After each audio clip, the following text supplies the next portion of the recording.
You ask Tiger to solve. This deals with linear equations with one unknown. The final result is z equals 6. Let's solve it step by step. Group all constants on the right side of the equation. Add 54 to both sides. Simplify the arithmetic.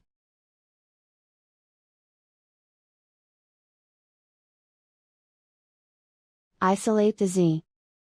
Divide both sides by 9. Simplify the fraction. Find the greatest common factor of the numerator and denominator. Factor out and cancel the greatest common factor. And so the final result is z equals 6.